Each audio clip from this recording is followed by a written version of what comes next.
Assalamualaikum warahmatullahi wabarakatuh. Alhamdulillah wassalatu wassalamu ala Rasulillah. Segala puji dan puja kehadirat Allah Subhanahu wa taala, juga salawat dan taslim kepada Nabi besar Muhammad sallallahu alaihi wa ala alihi wa sahbihi wasallam. Baik teman-teman sekalian, kita akan kembali mengingatkan lagi apa yang sudah sempat dijelaskan tentang masalah wara'. Wara' artinya seseorang itu bagaimana menjaga hubungan baiknya dengan Allah Subhanahu wa ta'ala. Bagaimana dia fokus kepada apa yang diperintahkan, fokus kepada apa yang dibolehkan, dan dia mengerjakan apa yang diperintahkan, serta juga menikmati apa yang dihalalkan. Dari sisi lain, dia berusaha meninggalkan semua yang dilarang. Apakah itu haram, apakah itu makruh, bahkan sampai pada hal yang syubhat. Artinya belum jelas statusnya. Apakah itu boleh atau tidak dalam agama Islam. Dan kita sudah menjelaskan pada pertemuan yang lalu dua buah ayat Al-Quran dalam surah An-Nur ayat 15 yang bunyinya وَتَحْسَبُونَهُ هَيِّنًا وَهُوَ عِنْدَ اللَّهِ عَظِيمٌ. Kalian mengira bahwasanya itu remeh, padahal di sisi Allah, padahal dalam pandangan Allah itu adalah sangat besar. Ya, tentu ini berbicara tentang masalah tuduhan yang keji kepada Ummul Mukminin Aisyah radhiyallahu bahwasanya beliau berzina dengan Safwan radhiyallahu anhu. Dan ini tidak benar, tentu sudah kita bahas panjang lebar. Kemudian juga ada yang diangkat oleh Imam rahimahullah surah Al-Fajr ayat 14, Inna rabbaka labil mirsad, yang artinya sungguhnya Tuhanmu benar-benar mengawasi. Jadi ayat ini pendek tapi luar biasa dalam maknanya. Bagi orang-orang yang ada seperti biji sawi saya dari keimanan dalam hatinya, dia akan hati-hati dengan ayat ini. Sesungguhnya Tuhanmu benar-benar mengawasi. Jangan sampai kita berpikir Allah Subhanahu wa ta'ala tidak mengetahui apa yang kita lakukan, apa yang kita niatkan, apa yang kita sembunyikan. Tapi Allah Subhanahu wa ta'ala mengetahui semuanya. Walaupun tentu semua itu masih terselimuti dengan Allah itu Maha Pengampun bagi hambanya yang taubat. Tapi sebaiknya setiap muslim dan mukmin harus lebih hati-hati. Juga kita sudah jelaskan hadis yang pertama dalam bab ini, hadis nomor 593. Kembali saya ingatkan isi hadisnya tentunya, dan tidak kita panjang lebar lagi paparkan tentang syarah, karena ini yang kita sudah paparkan panjang lebar pada pertemuan yang lalu, yaitu sabda Nabi SAW dari hadis Nu'man bin Bashir radhiyallahu anhuma, beliau dan ayahnya adalah sahabat, Innal halala bayyinun wa innal harama bayyinun wa bainahuma mushtabihat la ya'lamuhunna katsirun minan nas faman ittaqa asy-syubuhat istabra'a li dinihi wa 'irdihi wa man waqa'a fi asy-syubuhat waqa'a fil haram qarra'i yar'a hawla al-hima yushiku an yarta'a fihi ala wa inna likulli malikin hima ala wa inna himallahi maharimuh ala wa inna fil jasadi mudgha idza salahat salahal jasadu kullu wa idza fasadat fasadal jasadu kullu ala wa hiyal qalb. Artinya sesungguhnya yang halal itu sudah jelas, ini kata Nabi SAW. Jadi kalau seorang muslim cari yang halal semua sudah dijelaskan, dan yang haram pun sudah jelas. Artinya semua yang tidak dibolehkan dalam agama sudah dijelaskan oleh Nabi SAW. Dan di antara keduanya ada hal-hal yang samar. Boleh nggak sih? Gitu kan. Diperintahkan atau tidak sih? Gitu. Yang tidak diketahui oleh banyak oleh orang-orang. Barang siapa yang menjauhi syubhat, berarti dia telah membersihkan agama dan kehormatannya. Ragu-ragu aja, kalau ditinggalkan berarti dia telah menyelamatkan agama dan juga kehormatan dirinya. Dan barang siapa yang terjatuh dalam syubhat, ragu-ragu ini boleh nggak sih gitu. Tetapi tetap dia lakukan, maka dia terjatuh ke dalam yang haram. Seperti seseorang pengembala yang mengembala di sekitar tanah lapangan, dia bisa terpelosok ke dalamnya. Ketahuilah bahwa setiap raja memiliki tanah larangan, dan ketahuilah bahwa tanah larangan Allah adalah hal-hal yang diharamkannya. Ingatlah, sesungguhnya dalam jasad itu ada segumpal daging, Apabila ia baik, maka baiklah seluruh jasadnya, dan apabila ia rusak, maka rusaklah seluruh jasad. Ingatlah, ia adalah ya jantung. Hadis ini diriwayatkan oleh Bukhari dan Muslim. Jadi kalau kita bagi hadis ini menjadi 3 bagian ya, supaya lebih jelas. Potongan yang pertama adalah penjelasan tentang masalah halal sudah jelas dan haram sudah jelas. Jadi kalau seorang muslim mau belajar tentang agamanya, mana yang boleh, mana tidak boleh, sudah jelas semuanya. Dan ini akan terjaga sampai hari kiamat nanti, sudah jelas semuanya. Dari makanan babi haram, minuman khamr haram, semuanya jelas. Apa yang diperintahkan, wanita wajib berhijab, muslimin wajib sholat, puasa, dan seterusnya, zakat, haji, dan ya ini bagi yang mampu haji. Dan zakatnya juga, ini juga sudah jelas. Ya. Sudah jelas semuanya perbuatan-perbuatan haram seperti zina, riba, jelas. Tidak ada sesuatu yang samar gitu. Nah, tapi ada di antara itu hal-hal yang syubhat. Makna daripada syubhat ya, adalah belum jelas hukumnya. Karena hadisnya jelas ya. Hadis yang disampaikan oleh Nabi SAW, ini bisa kita bagi menjadi 3 bagian. Potongan pertama adalah, dan ini sudah dipelajari pada pertemuan yang lalu, hadis nomor 593, sesungguhnya yang halal sudah jelas dan haram sudah jelas, dan diantaranya ada hal yang samar-samar. Dan banyak manusia tidak mengetahui hal samar tersebut. Barang siapa yang menyelamatkan dirinya dari hal yang syubhat, ragu-ragu ini boleh nggak sih? Gitu. Dia selamatkan dirinya, dia telah menyelamatkan kehormatan agamanya dan juga dirinya sendiri. Dan barang siapa yang terjerumus pada yang syubhat, maka dia terjerumus pada yang haram. Berarti kalau samar pun, ragu-ragu, itu masuk ke dalam masalah haram. Jadi nggak boleh gitu. Sampai jelas hukumnya kepada kita. Jadi kalau masih syubhat pun tinggalkan. Ini potongan pertama dari hadis ini. Potongan yang kedua adalah perumpamaan yang diberikan oleh Nabi SAW. Perumpamaan orang yang terjerumus pada hal yang syubhat adalah seperti pengembala yang mengembala di sekitar tanah lapangan. Dia bisa terpelosok, pengembala tersebut mengembala dombanya di tempat yang terlarang. Maka dia bisa terpelosok pada hal-hal yang dilarang. Jadi syubhat itu seperti orang yang bawa domba-dombanya ke satu tanah lapang yang tidak jelas tanah ini punya siapa. Tetapi dilarang. Ya. Dalam arti kata, karena tidak ada orang lain, cuma dia sendiri yang mengembala situ, berarti dia dilarang sebenarnya. Nah ini seperti perumpamaan orang yang masuk ke masalah syubhat. Ya. Karena banyak orang yang menganggap remeh masalah ini, mengatakan tidak masalah, padahal sebenarnya bermasalah besar dalam hidupnya. Kemudian disebutkan bahwasanya Allah, sesungguhnya setiap raja itu punya wilayah yang dilarang. Jadi setiap penguasa itu punya lokasi yang tidak boleh orang lain masuk ke dalam lokasi itu. Pasti harus izin dia. Ya, kalau zaman sekarang jelas batas negara, harus melalui paspor, pakai visa dan segala macam. Nah, di sini katakan bahwasanya setiap raja itu punya wilayah yang dilarang. Jadi setiap ya raja itu pasti punya lokasi, wilayah yang dia kuasai dan tidak boleh orang lain sembarangan masuk gitu. Nah, dikatakan dalam hadis ini bahwasanya ketahuilah Allah punya wilayah larangan, yaitu apa-apa yang diharamkan olehnya. Jadi tidak boleh sama sekali kita masuk kecuali dengan izin Allah Subhanahu wa taala. Tapi Allah Subhanahu wa taala sudah larang, berarti tidak boleh dilanggar. Orang kalau mulai masuk kepada hal yang dilarang, suatu yang haram ataupun syubhat, berarti dia harus siap menghadapi konsekuensi hukum. Gitu.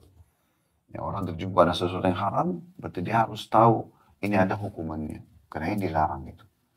Dan perlu kami jelaskan dan tekankan teman-teman sekalian, apa yang Allah perintahkan untuk dikerjakan dan dinikmati dari yang halal, maka memang dipelajari untuk dinikmati dan dikerjakan. Dan apa yang dilarang oleh Allah Subhanahu wa taala, maka itu berarti dipelajari untuk dijauhi, bukan untuk dicoba. Jadi nggak perlu kita mengatakan misalnya, oh babi itu haram, baik saya mau coba dulu rasanya. Nggak perlu.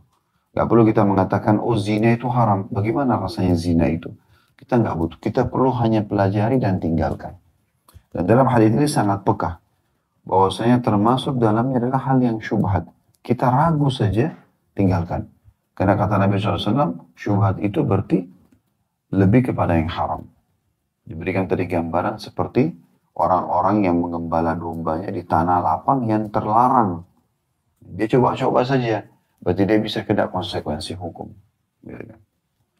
Kemudian potongan ketiga dari hadis adalah Nabi SAW mengatakan, ketahui dalam jasad manusia itu ada satu gumpal darah. Kalau dia baik maka akan baik semua tubuhnya. Kalau dia buruk maka buruk semua. Itu adalah jantung manusia. Dan ini maksudnya adalah kalau seseorang itu betul-betul mau dekat dengan Allah Subhanahu Wa Taala, mau menyelamatkan diri, mau menjaga sifat waraknya.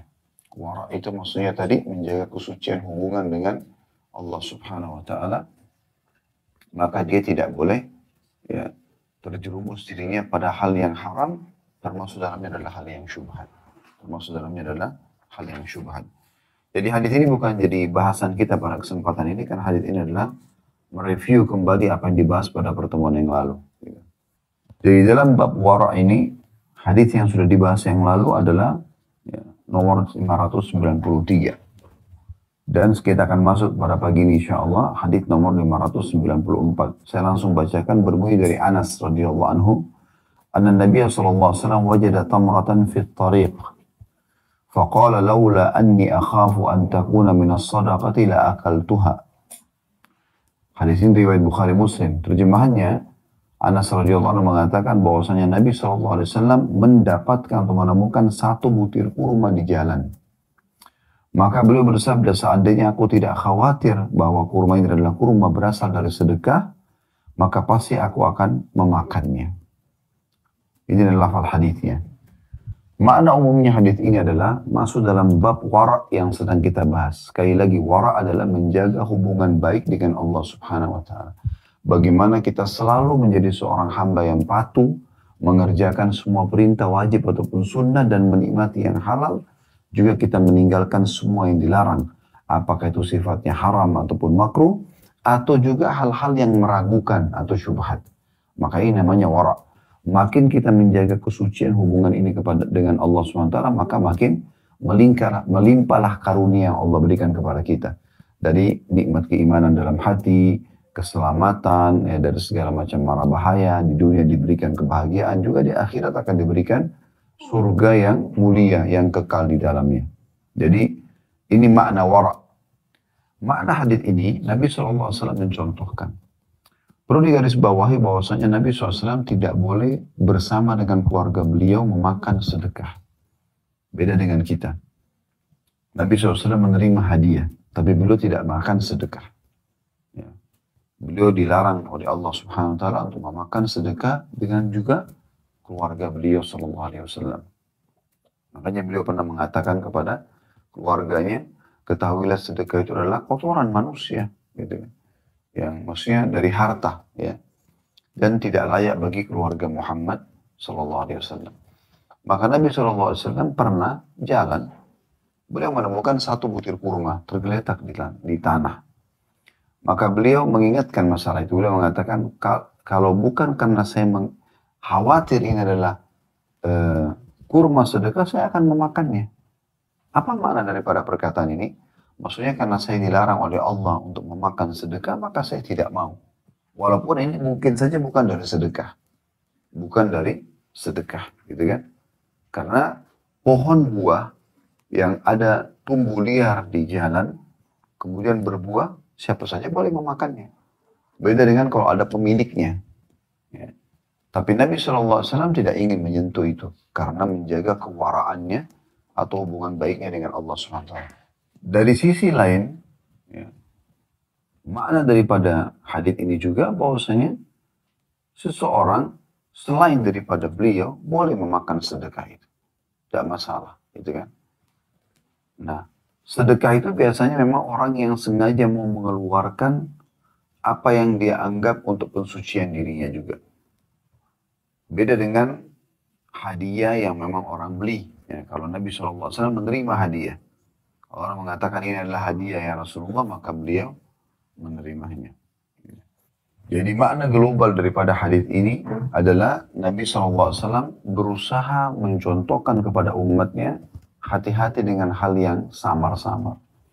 Tidak jelas ini statusnya boleh atau tidak, maka beliau karena dilarang memakan kurma sedekah, walaupun kurma itu belum tentu dari sedekah, tapi karena meragukan, tidak jelas siapa pemiliknya, nggak jelas statusnya sedekah atau bukan, maka beliau meninggalkannya. Maka beliau meninggalkannya sallallahu alaihi wasallam. Baik, ini makna globalnya hadis. Jadi faedah hadis yang pertama dari hadis bahwasanya Nabi SAW menemukan kurma di jalan kemudian beliau meninggalkannya karena khawatir untuk sedekah. Yang pertama adalah bahwasanya seorang muslim kalau menemukan sesuatu yang belum jelas status hukumnya, maka dia meninggalkannya sebagai ya aplikasi daripada sifat atau sikap wara. Nah, wara ini sudah kita jelaskan tadi, bahwasanya dia bagaimana menjaga kesucian hubungan kita dengan Allah Subhanahu wa taala. Makin kita fokus kepada apa yang diperintahkan wajib ataupun sunnah dan menikmati apa yang dihalalkan saja, serta kita menjauhi apa yang dilarang, apakah itu haram ataupun makruh, dan juga masuk dalamnya hal yang samar tidak jelas hukumnya, maka makin bagus sifat wara kita ini.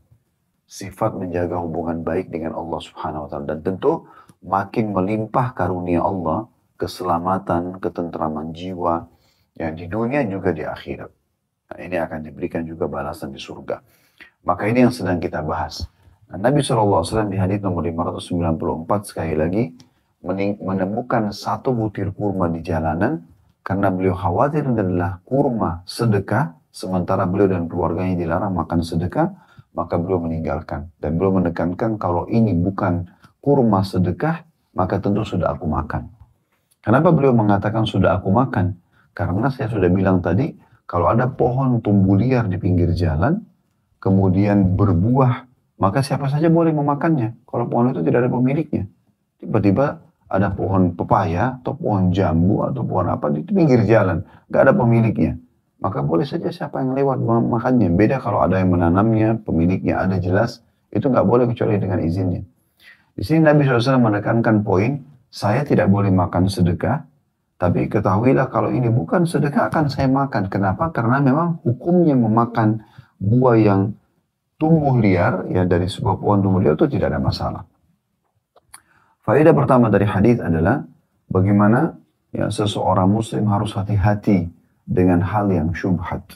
Hal yang syubhat tidak jelas hukumnya, maka dia tinggalkan untuk menjaga hubungan baiknya dengan Tuhannya Allah Subhanahu wa taala. Namanya sifat dan sikap wara. Yang kedua, bagaimana dari hadis ini juga diambil faedah kalau Nabi SAW dan keluarganya tidak boleh makan sedekah. Tidak boleh mengambil sedekah, tapi beliau menerima hadiah. Sebagaimana tadi sudah saya jelaskan juga hadisnya atau sampaikan, Nabi SAW mengatakan sungguhnya sedekah itu adalah ya, hal yang kotor dikeluarkan oleh manusia dan tidak layak untuk Muhammad dan keluarga Muhammad SAW. Kemudian yang ketiga yang bisa diambil dari faedah ini juga adalah kalau buah ya, yang tumbuh dari pohon liar di pinggir jalan atau di hutan, seseorang muslim boleh memakannya karena tidak ada pemiliknya. Nah ini hadis 594. Kita masuk ke hadis 595. Dan juga ini sekaligus sangat relevan sekali dengan hadis setelahnya 596. Maksudnya hadis 595 ini inilah urutan dari awal belajar. Jadi bagi teman-teman yang belum pernah mengikuti kajian Riyadhus Shalihin ini, bisa melihat di playlist YouTube dari hadis nomor 1, bab demi bab, hadis demi hadis itu akan sangat panjang lebar penjelasan. Karena kadang-kadang dari sebuah hadis kita bisa membahas sampai sejam atau 2 jam. Nah kadang-kadang juga kalau hadisnya pendek kita membahas dalam satu pertemuan itu beberapa buah hadis. Ya, seperti kasus sekarang, beberapa hadis ini ya cukup pendek yang sedang dibahas. Hadis nomor 595 dijelaskan dari An-Nawas bin Sam'an radhiyallahu anhu. Dari Nabi SAW beliau bersabda, Al-birru husnul khuluq. Wal ithmu ma haka fi nafsika wa karihta an yattari alaihi nas. Hadis ini diriwayatkan Imam Muslim. Terjemahannya, kebajikan itu yang berpahala, yang punya balasan adalah akhlak yang baik. Atau kebajikan itu berkumpul pada akhlak yang baik. Sedangkan dosa itu adalah apa yang bergejolak di dalam dirimu. Dan kamu tidak ingin hal itu diketahui oleh orang lain. Ini hadis nomor 595. Saya langsung bacakan hadis nomor 596 karena mirip. Dari Wasibah atau Wabisah, dari Wabisah bin Ma'bad radhiyallahu anhu, beliau berkata, "Ataitu Rasulullah sallallahu alaihi wasallam faqal, ji'tu tas'alu 'anil bir." Maaf, saya ulangi.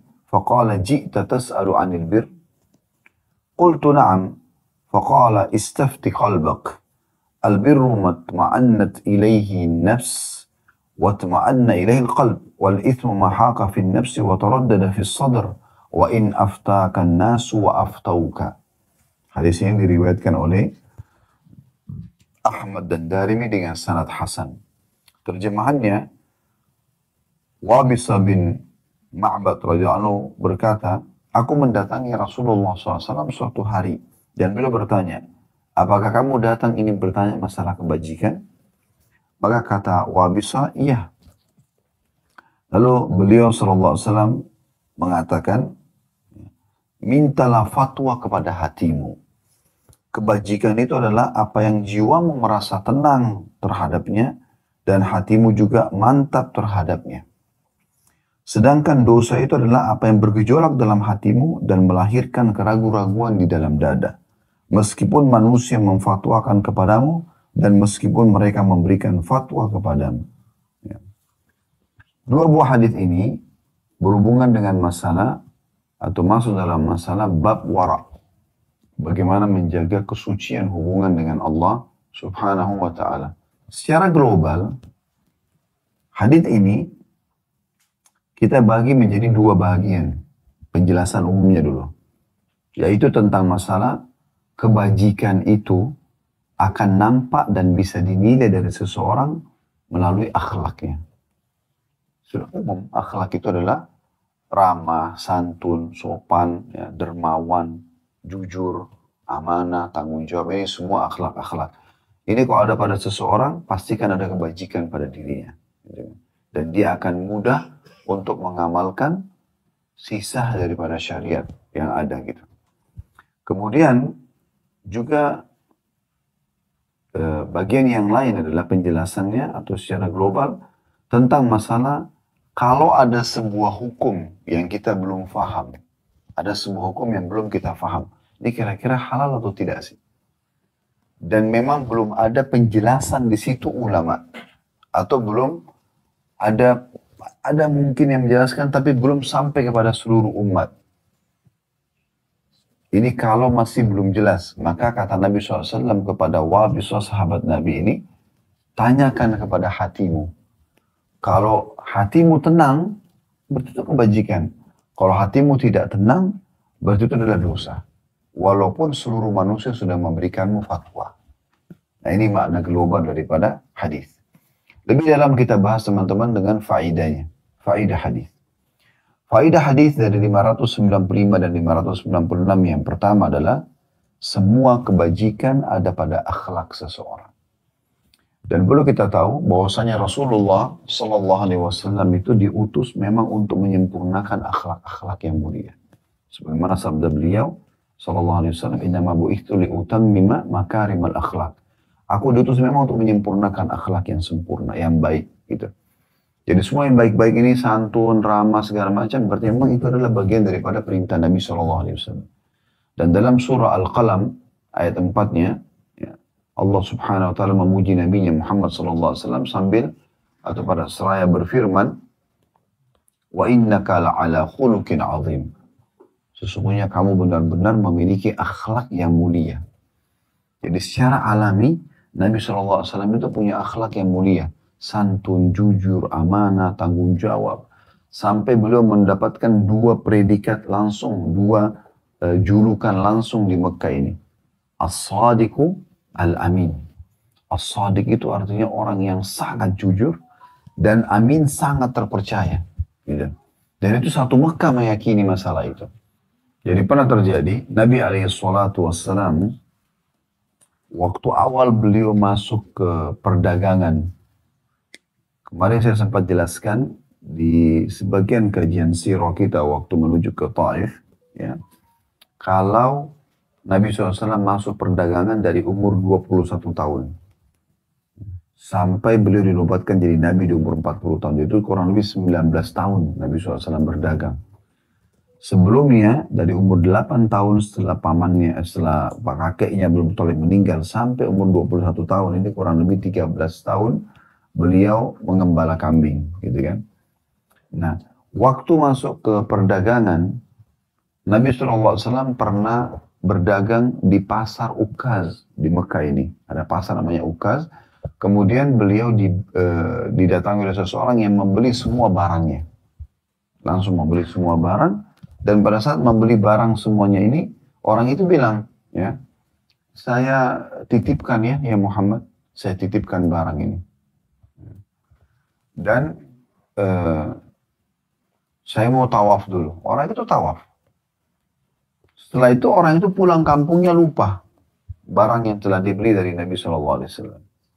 Dan orang itu teringat teman-teman setelah 3 hari. Setelah 3 hari. Orang itu lalu balik ke Mekah, dia baru ingat karena dia baru beli. Dia sudah beli barang 3 hari yang lalu dari seseorang di Mekah namanya Muhammad. Waktu itu belum jadi Nabi, masih umur 21 tahun. Maka dia kembali ke pasar Ukas, dia temukan Nabi dalam posisi yang sama. Berdiri menjaga barang itu. Maka dia mengatakan, hai Muhammad, apa kau jaga barangku seperti ini dari 3 hari yang lalu? Kata dia, iya. Kau telah meletihkanku, kata Nabi SAW. Ya. Maka dengan kejadian ini, maka tersebarlah kalau Nabi SAW itu adalah orang yang betul-betul jujur. Jadi gara-gara itu dapat julukan gitu. Nah, julukan ini terus melekat pada Nabi SAW karena beliau dikatakan dalam buku-buku sejarah belum pernah bohong sekalipun.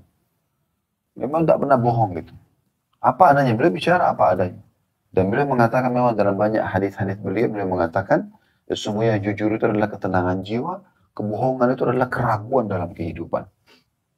Dan beliau sudah mengatakan, ya, ucapkan kebenaran walaupun itu pahit, tidak ada masalah. Gitu kan? Itu sifat dasar seorang mukmin. Maka Nabi SAW punya julukan itu. Nah, pada terjadi waktu di masa fase orang-orang Quraisy, waktu Nabi SAW belum diutus jadi Nabi nih ya, Ka'bah itu direnovasi karena mereka ingin memperbaharui bangunannya, dan pada saat mau meletakkan Hajar Aswad kembali di tempatnya, suku-suku yang ada dari pecahan suku Quraisy ini, karena suku Quraisy itu kayak suku induk, di bawahnya cukup banyak suku-suku yang lain. Kayak misalnya sukunya Umar bin Khattab, suku Adi, ya. Kemudian ada suku, diambil juga diistilahkan dengan Bani Hashim, Bani Indan, itu suku-suku banyak di Mekah. Nah, mereka ini rupanya berebut siapa yang meletakkan kembali Hajar Aswad. Mereka berebut siapa yang meletakkan kembali Hajar Aswad. Jadi Hajar Aswad itu dianggap satu hal yang mulia sekali, maka ya, siapa yang meletakkan pasti akan dikenang sepanjang masa gitu.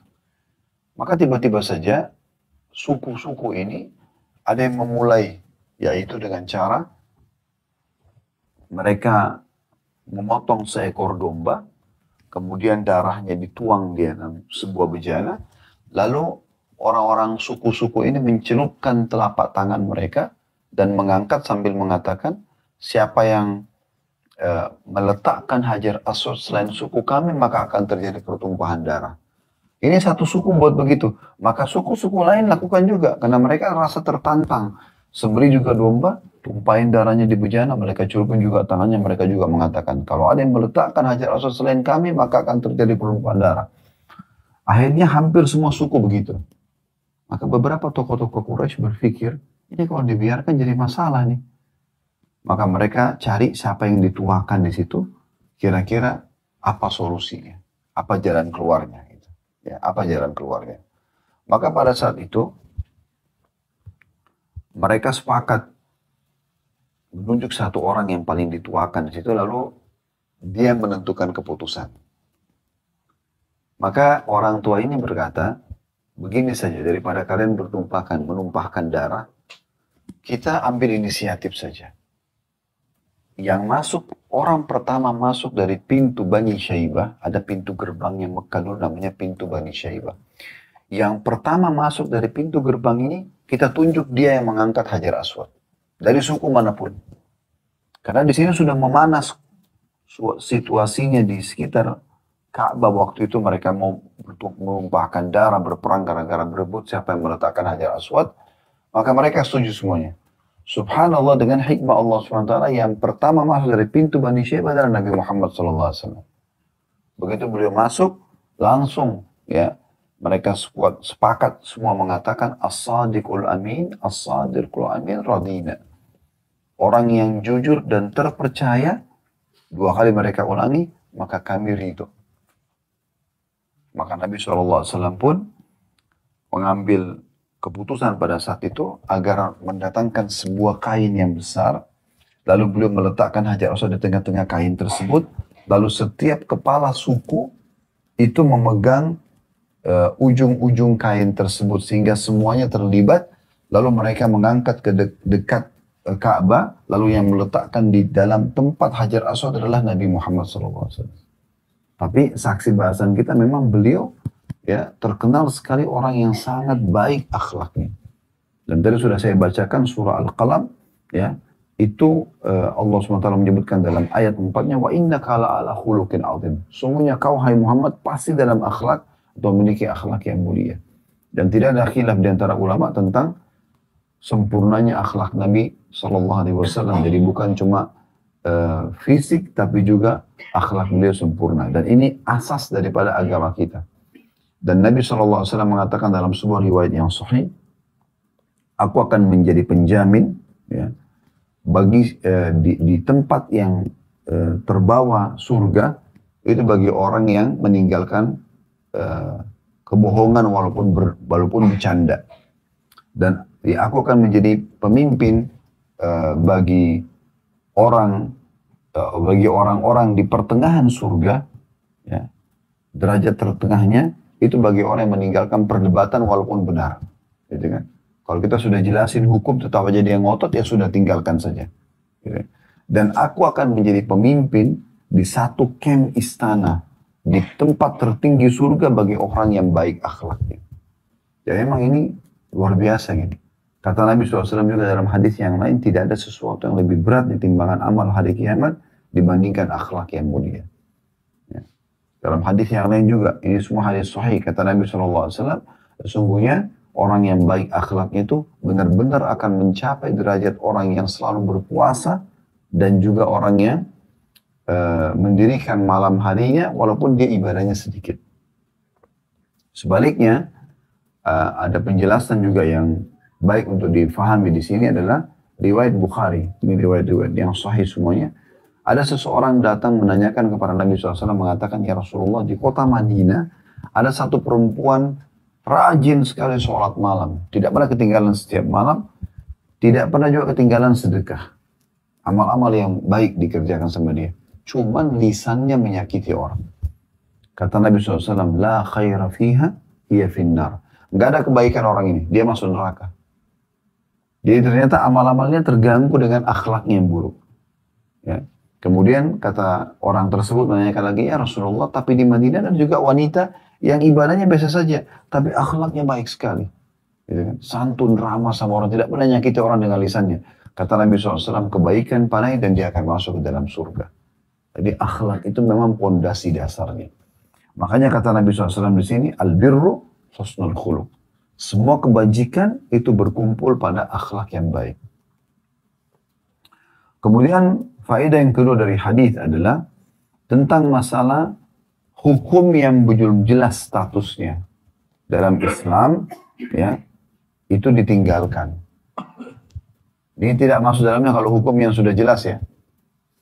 Kalau teman-teman sudah tanyakan hukumnya, ya, dan disampaikan ini dalilnya segala macam, itu berarti tidak masuk dalam bahasan kita. Yang masuk dalam bahasan kita adalah sesuatu yang mungkin kita tanya orang, tapi banyak orang yang tidak tahu hukumnya gitu. Ya. Maka belum jelas. Di sini Nabi SAW menyampaikan kepada sahabatnya Wabis radhiyallahu anhu, kalau ada seperti ini, tanyakan hatimu. Yang belum jelas hukumnya, tanyakan hatimu. Sesungguhnya kebaikan itu yang membuat hati selalu tenang. Kita tidak takut karena kita merasa tidak salah. Dan dosa itu justru yang berkecamuk dalam hatimu. Yang kau tidak ingin orang lain melihatnya. Itu hadis nomor 595, hadis nomor 596 adalah dosa itu apa yang berkecamuk dalam jiwamu. Gitu kan? Dan selalu saja membuat ya hati tidak tenang. Walaupun orang sudah memberikanmu fatwa. Nah ini faedah yang kedua dari hadis. Ini penting. Nah ada sebagian orang begini kasusnya. Dia karena mau apa yang sedang dia kerjakan itu jadi benar. Maka dia mengemas pertanyaan yang dia lemparkan kepada seorang dai atau seorang alim. Supaya jawabannya boleh. Gitu kan. Dia memutar-mutar pertanyaan tersebut sehingga seakan-akan itu boleh. Nah, ini sering kami sampaikan dalam pengajian-pengajian kami. Setiap kali ada orang bertanya, kami membahasakan. Ingat, kami hanya menjawab sesuai dengan pertanyaan. Jadi kalau ada niat-niat yang ditunggangi dalam pertanyaan tersebut, sehingga akhirnya seakan-akan ini menjadi fatwa pegangan dia, padahal dia niatnya tidak benar, maka berarti dia akan nanggung sendiri. Ya. Ini poin penting itu. Karena ada orang memutar-mutar. Saya kasih contoh kasus. Pernah ada seorang ibu bertanya di satu pengajian di Jakarta Timur waktu itu. Dikasih di kertas, pertanyaan itu, Ustadz suami saya tidak memberikan nafkah, suami saya begini, dan begitu. Semua banyak hal keburukan gitu. Pertanyaan terakhir adalah, dia mengatakan, jadi selain tidak dikasih nafkah, suaminya itu kasar dan segala macam. Terus terakhir itu penanya, boleh nggak saya minta cerai? Ini contoh, ini kan minta fatwa. Maka saya bilang, Bu, kalau seperti apa yang ibu jelaskan, suami menolak nafkah, sudah dinasihatin dan disampaikan tidak mau memberikan nafkah. Gitu kan? Jadi ibu tidak tahu mau makan dari mana, tidak tahu mau minum dari mana, tidak mau tahu mau tinggal di mana, suami tidak mau tahu. Ini nggak boleh, wajib ini hukumnya. Kata Nabi SAW, kafa lil mar'i ithman ayudayya ma yaqutu. Sangat berat hukumannya bagi orang yang meninggalkan apa yang wajib dia nafkahkan. Maksudnya suami di sini atau orang tua kepada anak. Maka ini tidak boleh. Kalau betul sudah diingatkan tapi suami tidak mau tahu, sudah boleh. Suami misalnya di sini juga dikatakan ya misalnya tidak bertakwa kepada Allah atau sering bermaksiat atau apa saja gitu kan. Makanya juga tidak boleh. Sudah diingatkan belum? Kalau sudah diingatkan tetap tidak mau dengar, maka boleh bercerai. Maka saya bilang, ini yang saya jawab sesuai dengan pertanyaan ibu itu. Ternyata teman-teman sekalian, yang terjadi sekitar mungkin setengah jam setelah itu, ada satu bapak menghubungi saya. Ya. Kemudian dia, Assalamualaikum Ustaz, Waalaikumsalam. Saya Fulan bin Fulan gitu. Saya bilang, iya, kenapa Pak? Dia bilang, tadi Ustaz di pengajian ada nggak seorang wanita yang nanya ini dan itu? Maksudnya pertanyaan yang tadi itu. Yang katanya suami tidak kasih nafkah, suami kasar, suami gini dan begitu. Saya bilang iya ada. Tapi saya tidak ingat siapa orangnya. Karena memang melalui kertas kita juga tidak ya, tahu namanya pun siapa gitu. Dia bilang Ustaz itu istri saya. Dan dia tidak benar. Gitu. Saya ada bukti-bukti kalau saya memberikan nafkah, bahkan saya sudah siapin rumah, saya siapin mobil. Cuma memang dasarnya dia ini mau cari fatwa supaya boleh cerai. Gitu. Supaya boleh cerai. Maka saya mengatakan kalau gitu itu Bapak selesaikan saja urusannya itu. Kalau perlu saya bawa kepada Ustaz bukti-bukti yang saya bilang saya nggak perlu. Saya cuma tahu menyampaikan sesuai pertanyaan ibu. Kalau ini tidak benar maka dia bertanggung jawab di sisi Allah SWT. Nah tapi ini contoh saja ada orang sengaja merekayasa untuk membenarkan sikapnya, gitu kan? Untuk membenarkan, mungkin pekerjaannya dia syubhat, mungkin pendapatannya syubhat, mungkin pergaulannya syubhat, gitu kan? Tapi dia mengemas supaya ada fatwa, oh Ustaz sana mengatakan boleh, nah ini berbahaya sekali. Makanya Nabi SAW mengatakan itu. Bagi satu hukum yang belum jelas hukumnya, kemudian ditanya dan dikemas, ya supaya bisa menjadi benar, maka itu nanti kata Nabi SAW, dosa itu yang bergejolak dalam jiwamu, ya, walaupun kau telah menanyakan fatwa kepada orang-orang, atau kau telah diberikan fatwa oleh mereka. Jadi hati-hati teman-teman sekalian, karena tetap Allah Subhanahu wa Ta'ala itu, sebagaimana tadi di awal bab kita saya sudah jelaskan, ini selalu ingat ya, firman Allah SWT dalam surah Al-Fajr ayat 14. Pendek sekali ayatnya. Ya, bunyinya inna rabbaka labil mirsad. Sadarilah kata Allah SWT, Tuhanmu ya itu benar-benar mengawasi. Jadi jangan selalu tertipu dengan diri sendiri seakan-akan tidak ada yang tahu. Allah Subhanahu wa Ta'ala tahu. Setiap pelanggaran akan ada konsekuensi hukum. Itu harus kita sadari. Kecuali orang itu betul-betul segera bertaubat, menyelamatkan dirinya, maka mungkin Allah SWT Rahim, Maha Pengasih. Tapi jangan lupa Allah juga syadidul iqab. Allah sangat berat hukumannya kalau orang terus berlalai-lalai dalam pelanggaran yang sudah dilarang. Gitu kan? Kenapa masih harus terjerumus? Karena teman-teman sekalian, Allah Subhanahu wa Ta'ala menyiapkan untuk kita hal-hal yang baik dan yang halal dan yang baik itu jauh lebih banyak. Lalu kenapa harus masuk kepada yang haram? Allah haramkan babi. Gak boleh makan babi ya. Allah lihatkan ini babi itu. Rupanya begini, namanya dalam bahasa Indonesia ini, bahasa Inggris ini, bahasa Arab ini. Supaya manusia tahu ini tidak boleh. Tuhan kita larang. Nah. Jadi sudah jelas hukumnya. Tidak perlu lagi. Nah di satu sisi Allah memberikan kita kebutuhan di tubuh kita ini nutrisi dari daging. Kayak proteinnya dan yang lainnya ya. Bagaimana ini sekarang? Maka Allah ganti. Allah ganti dengan sapi, kambing, ayam, kelinci, semua hewan laut halal. Gitu kan? Berarti yang halal lebih banyak. Kenapa harus babi? Nah tadi di awal pertemuan saya jelaskan, kalau Allah sudah haramkan teman-teman, tidak usah kita coba, karena tujuan yang haram itu dipelajari untuk dijauhi. Gitu kan? Tidak perlu kita bilang, oh babi haram, terus gimana rasanya? Kenapa diharamkan? Itu nggak perlu. Orang mukmin itu sudah selesai. Haram berarti tidak boleh. Sama dengan Anda masuk di perusahaan, lalu pimpinan perusahaan mengatakan, ini loh kalau dikerjakan 1, 2, 3, 4, 5, dapat ini. Ini gajinya, ini bonusnya. Dan ada pelanggaran. Kalau ini, maka akan kena hukuman. Dikasihkan, dikasih surat peringatan ya. SP1, SP2 dan seterusnya. Nah ini teman-teman sekalian, kita nggak perlu kalau kita menjadi pegawai yang benar, yang cerdas, nggak mungkin kita sengaja coba-coba melanggar. Nggak apa-apa deh, gitu kan. Kita juga lihat di kampus misalnya, kalau teman-teman mahasiswa itu atau mahasiswi, itu kalau yang prestasi, pasti dia akan yang dia kejar prestasinya. Dia nggak usah coba-coba, gitu, coba-coba deh, kayaknya kalau saya tidak hadir, bisa ditegur, bisa enggak. Ini kan masuk dirinya pada hal yang bisa menjerumuskan dirinya pada hukuman. Untuk apa? Seseorang muslim itu harus jelas jalurnya. Yang boleh, yang tidak boleh, selesai. Yang halal dinikmati, yang haram tinggalkan. Nah, masuk dalam hal yang haram ini syubhat. Nah ini yang selalu kita tekankan ini. Syubhat, tidak jelas hukumnya, tinggalkan saja. Karena hadis tadi yang pertama kita bahas 593, kata Nabi SAW, dan siapa, dan di antara halal dan haram itu ada hal yang syubhat. Sampai menyelamatkan diri dari hal yang syubhat, dia telah menyelamatkan kehormatan agama dan dirinya dia. Dan siapa yang menjerumuskan dirinya pada yang syubhat, terjerumus pada yang haram. Ya, ini yang diingatkan oleh Nabi SAW. Nah di sini juga dikatakan, wa karihta an yattali'il alaihin nas. Cara kita mau tahu dosa itu atau tidak juga, ya. Coba jadikan ini sebagai tolok ukur. Mau nggak orang lain lihat? Seperti contoh misal, maaf, kalau ada orang buka handphone, nonton film yang tidak benar. Apa yang terjadi kira-kira? Pasti dia tidak mau orang lain lihat kan? Ada orang lewat langsung ditutup. Kenapa? Karena dosa. Kalau dia lagi nonton ceramah, biar 1000 orang yang lewat, dia nggak takut kan? Nah itu. Jadi sebenarnya jiwa itu bisa berbicara. Memberikan jawaban kepada kita gitu.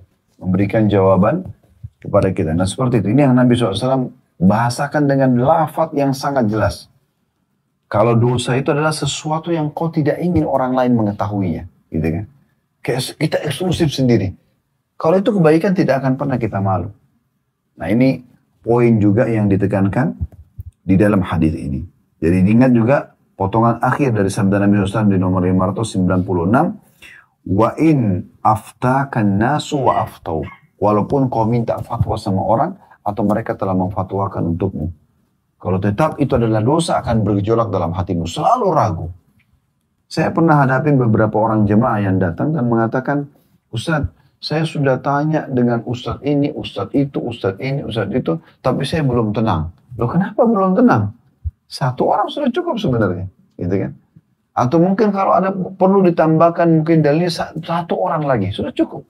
Tapi kalau 5-10 Ustaz ditanya, berarti ada masalah dengan pertanyaan dia ini. Berarti dianya harus berintrospeksi diri. Ada masalah, kenapa? Kenapa kok fatwa tidak pernah cukup buat dia? Nah ini yang Nabi SAW bahasakan. Karena memang dasarnya dia sedang mengemas sesuatu yang dia mau itu dibenarkan. Itu tidak boleh. Contoh yang lain juga tentang masalah yang diharamkan itu, seperti khamar, minuman keras tidak boleh. Gitu kan? Karena memabukkan dan segala macam. Dan ini diistilahkan dengan ummu khaba'ith, induknya pelanggaran gitu loh. Kenapa? Karena orang kalau sebelum mabuk, mungkin dia tidak mau berzina, mungkin dia tidak mau memerkosa, mungkin dia tidak mau mencuri, tidak mau membunuh. Tapi orang kalau mabuk bisa lakukan semuanya, gitu kan. Baik, Allah haramkan khamar, tapi Allah buat tubuh kita butuh cairan. Allah halalkan air, ya sirup, madu, susu, kan banyak yang lain. Nah kenapa harus khamar? Kadang-kadang orang bilang, tapi kan hukumnya belum jelas nih, alkoholnya cuma sekian %. Loh kenapa ini? Kenapa kok tidak kembali kepada kaidah dasar? Ma'askara kathiru faqalilu haram. Yang kalau diminum banyak memabukkan berarti sedikitnya haram. Kalau minum 1 gentong alkohol mabuk gak? Mabuk. Ya udah setetesnya juga tidak boleh kan gitu. Harusnya kan begitu. Nah ini sama dengan contoh kalau kita masuk ke apotik beli obat gitu kan misalnya. Obat batuk. Saya selalu ingatkan jemaah. Cari yang tidak beralkohol. Ada banyak herbal-herbal segala macam. Selebihnya tawakal dan berdoa kepada Allah SWT disembuhkan. Karena kalau masuk ke bab ini jadi masalah. Minimal dia syubhat. Apalagi kalau dasarnya memang sudah bahannya haram. Maka berarti tidak boleh. Kalau mau tetap dipaksakan berarti tahu konsekuensi hukum. Karena itu pelanggaran. Itu contohnya. Sama juga Allah memberikan kepada kita syahwat. Kita suka dengan lawan jenis. Tapi ada 2 bab. Ada yang dilarang zina. Yang dibolehkan nikah. Ini, nikah sama zina bedanya cuma kalimat akad 2 saksi wali. Ya itu proses kurang dari 5 menit saya nikahkan kamu sama anak perempuan saya fulana binti fulana, saya terima nikahnya selesai. 2 saksi dan juga ada walinya perempuan. Sekarang terjadilah interaksi biologis. Karena pernikahan adalah interaksi biologis. Ya, itu tidak mungkin tidak. Sekarang karena kalau tidak ada ini, tidak ada populasi manusia, gitu kan. Harus tertuang sperma ke dalam rahim seorang wanita, ketemu dengan sel telur, baru terbentuklah gumpalan darah dan seterusnya sampai jadi manusia sebagaimana sudah kita tahu. Gitu. Nah kalau Allah tidak kasih syahwat, tidak mungkin. Maka tidak akan terjadi populasi manusia. Tapi Allah ajarin nikah yang benar, zina yang salah, gitu kan. Ini subhanallah beda sekali. Orang kalau menikah, kemudian terjadi interaksi biologis, semua orang senang. Dia senang, pemilik sperma senang, pemilik sel telur juga senang. Maka berpengaruh pada kualitas bayinya nanti yang merupakan generasi manusia. Dan juga mereka dapat pahala dengan interaksi biologis halal. Kalau hamil, dua-duanya senang, keluarganya senang. Ya, namanya juga harum. Perempuan hamil kalau jalan tidak akan pernah malu kalau ditanya sama orang, ibu hamil ya? Iya. Dari suaminya, gitu kan. Tapi kalau zina, dilakukannya sembunyi-sembunyi. Diikuti dengan ketakutan. Berpengaruh pada kualitas sperma yang merupakan bibit manusia juga sel telur nanti kantong manusia itu. Juga kalau hamil, maka akhirnya malu dua-duanya, malu keluarganya. Dan anak yang lahir tidak jelas statusnya, dikenal dengan anak zina atau anak haram. Ini kan jadi masalah semua ini. Nah jadi kenapa enggak yang halal? Kenapa harus yang haram? Kalau seandainya Allah berikan kita syahwat bergejolak, tapi Allah tidak kasih kita bab nikah, wajar orang melanggar. Kalau Allah berikan kita kebutuhan cairan di tubuh kita dan tidak ada, ya, semua cairan tidak boleh kita minum, maka wajar orang masuk pada yang haram. Atau Allah berikan kita butuh dengan daging, butuh dengan makanan, tapi semuanya Allah haramkan. Maka di sini wajar orang melanggar. Tapi kita sudah pahami tadi, yang halal jauh lebih banyak dibandingkan yang haram. Haram itu cuma sebagai ujian saja. Sebagai bentuk ujian saja, diuji. Apakah kita mau patuh atau tidak. Seperti itu gambarannya. Inilah hadis yang kita bahas berhubungan dengan masalah bab wara. Bab wara. Jadi kita sudah jelaskan 3 buah hadis 594 bagaimana Nabi SAW tidak mau memakan kurma yang ditemukan di pinggir jalan karena takut itu adalah syubhat. Kemudian hadis 595 dan 596 menjelaskan tentang masalah akhlak itu, yang adalah inti daripada semua kebaikan, dan dosa itu apa yang berkecamuk dalam jiwa seseorang walaupun sudah menanyakan fatwanya di sana sini. Allahu a'lam. Subhanakallahumma bihamdika asyhadu an la ilaha illa anta astaghfiruka wa atubu ilaik. Assalamualaikum warahmatullahi wabarakatuh.